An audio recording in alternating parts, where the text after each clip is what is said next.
everybody. Today, you're in for a real treat because I'm going to take you on an exciting journey of sight and sound. I'm going to cut this log.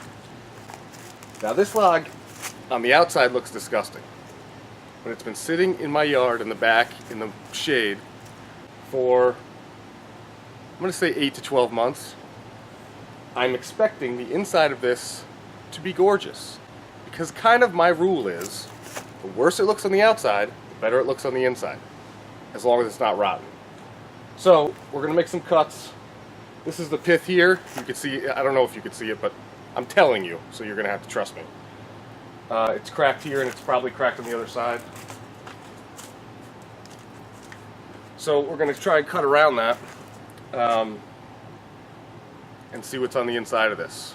And depending on what it looks like, that will set the tone for how I'm going to cut it and what I'm going to cut it into. Let's get started. Okay, so when I'm cutting these logs, I just cut about 3/4 of an inch on one side of the pith and 3/4 of an inch on the other side of the pith. That way I ended up with like an 1.5 inch wide piece, and it takes out a lot of the stress from the wood. So I do one side, and then because my chainsaw doesn't reach, I do the other side. And then we get to see what it looks like on the inside.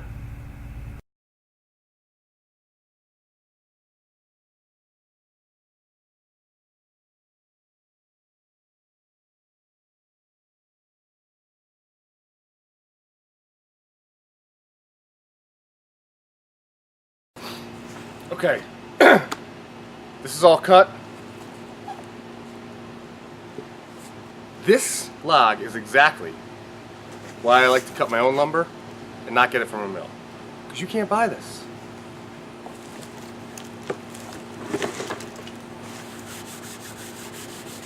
Look at those different color grains.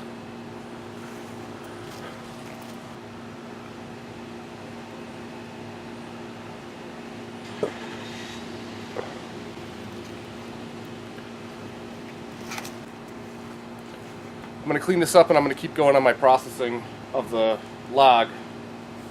This is probably about 16 inches long and 12 inches wide. If I wanted to, I could have full pieces like that, run them through the planer. It's so much more rewarding to go find lumber and have that excitement of what's it going to look like when I get inside of it. If you're watching this channel and you're not excited about this piece of wood, you're watching the wrong channel. Don't forget to subscribe.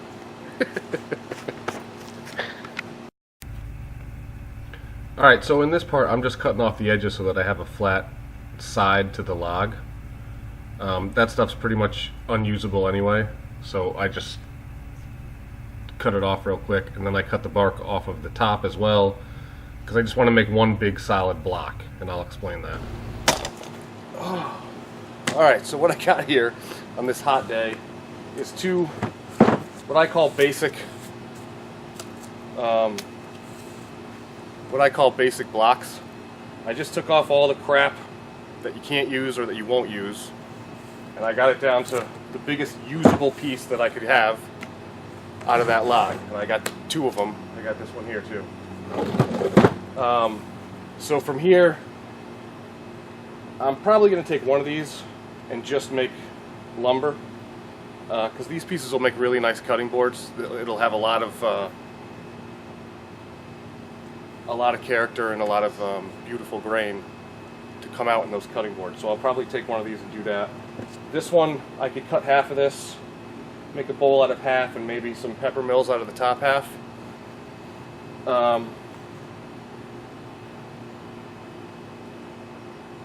I'm definitely going to give it some thought, because there's nothing that I can't make with this. You know, with the exception of the size of it. That's my only real limitation by getting lumber, you know, people's firewood, logs that people are throwing away. So I will take a look at this and process it up, and then maybe we'll come back. And I'm going to use that, I'm going to use that jig that I made for my bandsaw that's in another video that was like a few weeks ago. That one seemed really popular. You guys really like that jigsaw, that bandsaw jig, and I love that thing. If anyone has questions about how to build one or what to do, or even tips to make mine better, I'd love to hear them. Alright. Hey, so I'm cutting this up like you're watching, and this stuff is getting prettier and prettier. This is exactly why I don't buy lumber. Where am I going to get this? At the lumber store. I'm not. The bandsaw's having kind of a tough time getting through it, but this stuff is awesome. Look at all that figure and not figure. I don't know what you'd call it, but I'd call it awesome. That's what I'd call it.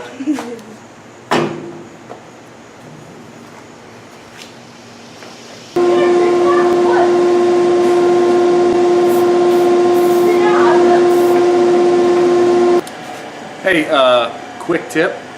That's right, I'm gonna put the banner right there. That's so cool.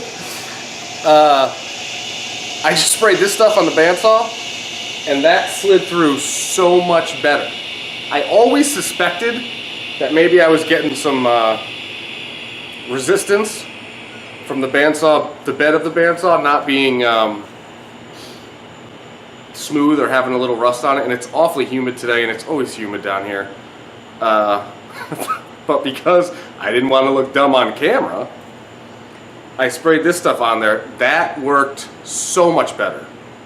I should have been using this for years. But now you can, so I'm going to get back to it.